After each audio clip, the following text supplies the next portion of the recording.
प्रिय भक्तों, आज के इस वीडियो में आप सुनेंगे शनिवार व्रत कथा। तो मैं मीनू शर्मा आप सभी का आपके अपने YouTube चैनल की कथा टीवी पर स्वागत करती हूँ। सभी को मेरा राधे राधे। और देखिए प्रिय भक्तों, जिस तरह हमारे चैनल पर चैत्र मास महात्म्य की कथाएं सुनाई गई, उसी तरह अब रोज वैशाख मास महात्म्य की कथाएं भी सुनाई जा रही हैं। तो अगर आपको ये कथाएं सुनना पसंद है तो प्लीज चैनल पर विजिट करके उन कथाओं को जरूर सुनिएगा। और चलिए अब सुनाते हैं आपको शनिवार व्रत कथा।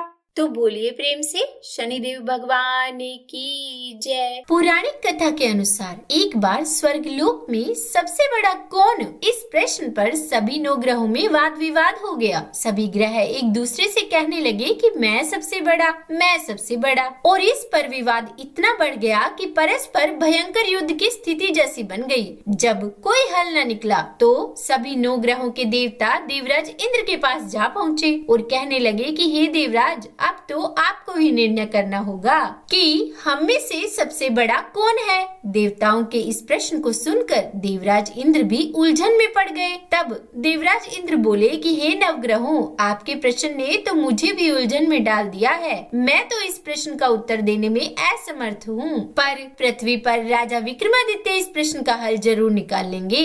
हम सभी पृथ्वी लोक में उज्जैनी नगरी में राजा विक्रमादित्य के पास चलते हैं। और इस प्रकार देवराज सहित सभी 9 ग्रहों के देवता उज्जैनी नगरी में जा पहुँचे। महल में पहुंचकर जब देवताओं ने उनसे अपना प्रश्न पूछा, तब राजा विक्रमादित्य भी कुछ देर के लिए परेशान हो उठे, क्योंकि सभी देवता गण अपनी अपनी शक्तियों के कारण महान थे। सभी 9 ग्रहों में से किसी भी एक को छोटा या बड़ा कह देने से उनके क्रोध का शिकार होना पड़ सकता था।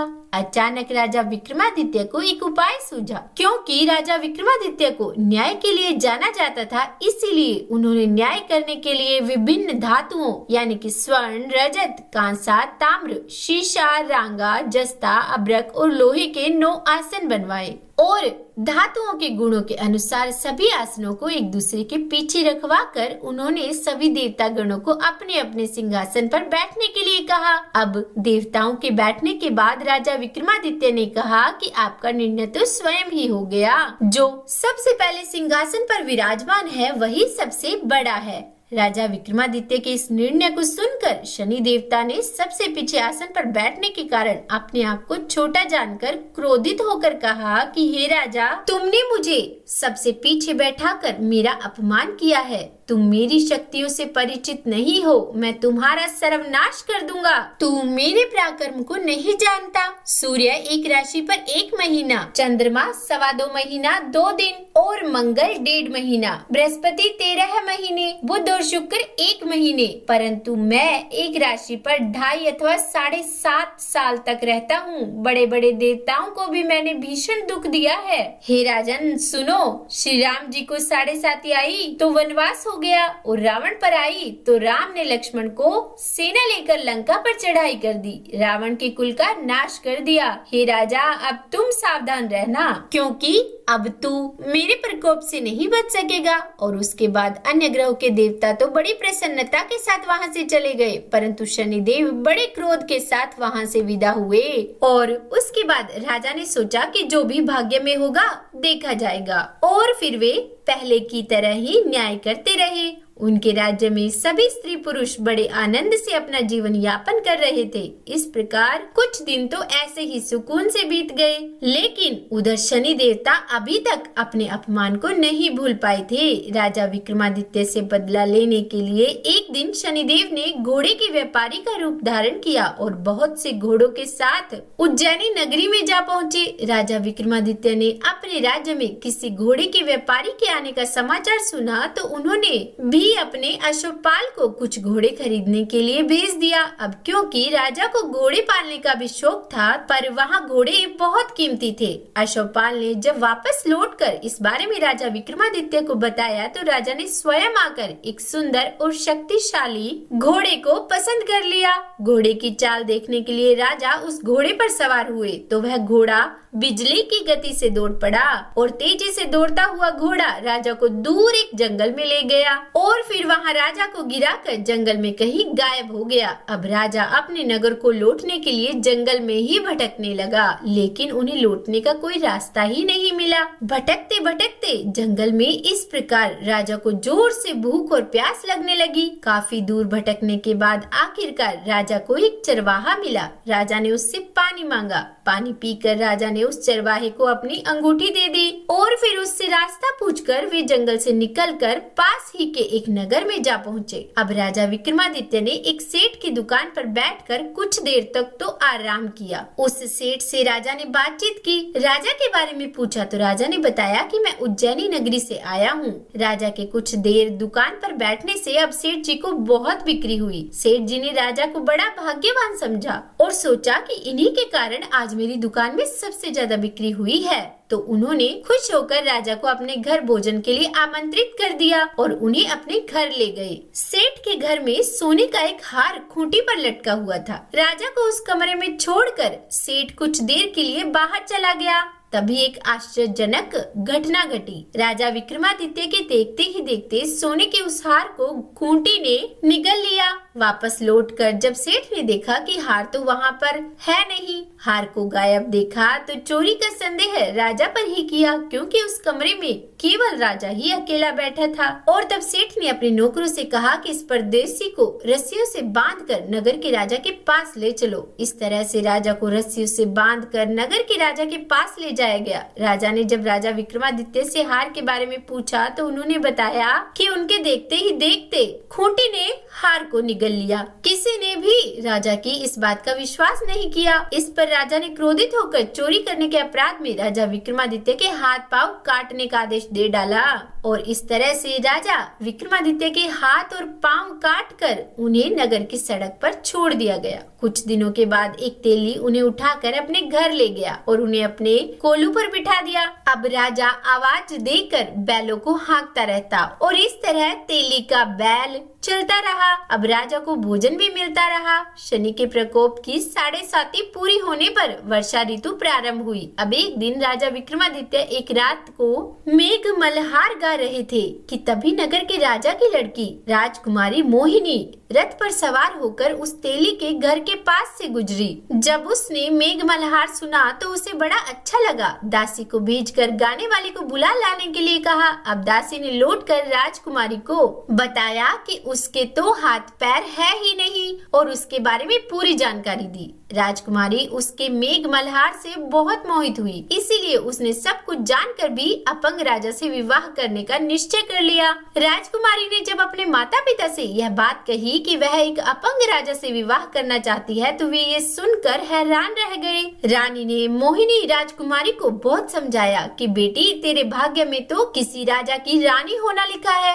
फिर तू उस अपंग से विवाह करके अपने पाँव पर कुल्हाड़ी क्यों मार रही है। लेकिन राजकुमारी ने अपनी जिद नहीं छोड़ी। उसने कहा कि जब पहली बार मैंने मेघ मल्हार सुना था तभी मैंने यह निश्चय कर लिया था कि यह जो गा रहा है वही मेरा पति होगा और अब अगर उनसे मेरी शादी नहीं हुई तो मैं अपने प्राण त्याग दूंगी। यह मेरा निश्चय है। और आखिरकार राजा और रानी को विवश होकर अपंग विक्रमादित्य से अपनी राजकुमारी का विवाह कराना ही पड़ा। राजा ने तेली को बुलाकर कहा कि तेरे घर में जो अपंग यानी कि जो चौरंगिया है उसके साथ मैं अपनी कन्या का विवाह करना चाहता हूँ। तेली ने कहा कि यह कैसे हो सकता है, कहाँ आप हमारे राजा और कहाँ मैं एक तेली। परंतु राजा ने कहा कि भाग्य के लिखे लेख को कोई नहीं टाल सकता, अपने घर जाकर विवाह की तैयारी करो। राजा ने उसी समय तोरण और बंधनवार लगवाकर अपनी राजकुमारी का विवाह उस चौरंगिया विक्रमादित्य के साथ कर दिया। और जब शनिदेव की 7.5 पूरी हुई तो उस रात भगवान शनिदेव ने राजा विक्रमादित्य को स्वप्न में कहा कि हे राजा, कहो मुझको छोटा बतलाकर तुमने कितना दुख उठाया। तब राजा ने क्षमा मांगी और शनिदेव ने प्रसन्न होकर विक्रमादित्य को हाथ पैर वापस दे दिए। तब राजा ने कहा कि हे महाराज, मेरी प्रार्थना स्वीकार करें कि जैसा दुख आपने मुझे दिया ऐसा और किसी को न देना। और तब शनिदेव ने कहा कि तुम्हारी यह प्रार्थना स्वीकार है। जो मनुष्य शनिवार व्रत करेगा या फिर उस दिन शनिवार व्रत कथा सुनेगा या कहेगा तो उसको मेरी दशा में कभी किसी प्रकार का दुख नहीं होगा। जो नित्य ही मेरा ध्यान करेगा और चींटियों को आटा डालेगा उसके सभी मनोरथ पूर्ण होंगे। और इतना कहकर शनिदेव अपने धाम को चले गए। और फिर जब सुबह राजकुमारी की आंख खुली तो उसने राजा के हाथ पांव देखे तो उसको बहुत आश्चर्य हुआ। उसको देखकर राजा ने अपना समस्त हाल कहा कि मैं उज्जैन का राजा विक्रमादित्य हूँ। यह बात सुनकर राजकुमारी अत्यंत ही प्रसन्न हुई। और फिर राजकुमारी से उसकी सखियों ने पूछा तो उसने अपने पति का समस्त वृत्तांत कह सुनाया। तब सब ने प्रसन्नता प्रकट की और कहा कि ईश्वर ने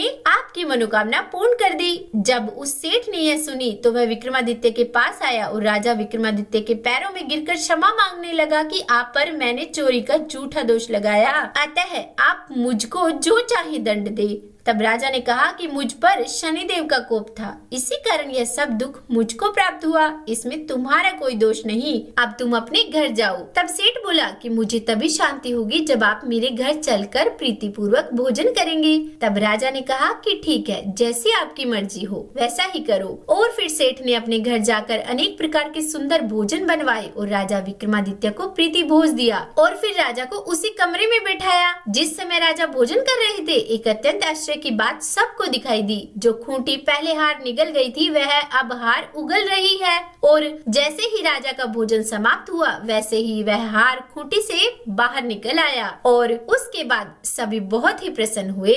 सेठ ने हाथ जोड़कर बहुत सी मोहरे राजा को भेंट की और कहा कि मेरे श्री कंवर नामक एक कन्या है, उसका पाणी ग्रहण आप करें। उसके बाद सेठ ने अपनी कन्या का विवाह राजा के साथ कर दिया और बहुत सा दान और दहेज दिया। और इस प्रकार कुछ दिनों तक वहां निवास करने के बाद विक्रमादित्य ने शहर के राजा से कहा कि अब मेरी उज्जैन जाने की इच्छा है। और फिर वहां के राजा से विदा लेकर राजकुमारी, सेठ की कन्या श्री कंवरी तथा दोनों जगह से प्राप्त अनेक दास दासी, रथ और पालकियों सहित राजा विक्रमादित्य उज्जैन की तरफ चल पड़े। जब शहर के निकट पहुँचे और पुरवासियों ने राजा के आने का संवाद सुना तो समस्त उज्जैन की प्रजा अगवानी के लिए आई। तब बड़ी प्रसन्नता से राजा अपने महल में पधारे। सारे शहर में बड़ा भारी महोत्सव मनाया गया और रात्रि को दीपमाला की गई। दूसरे दिन राजा ने शहर में यह सूचना कराई कि शनिश्चर देवता सब ग्रहों में सर्वोपरि है। मैंने इनको छोटा बतलाया, इसी से मुझको यह दुख प्राप्त हुआ। और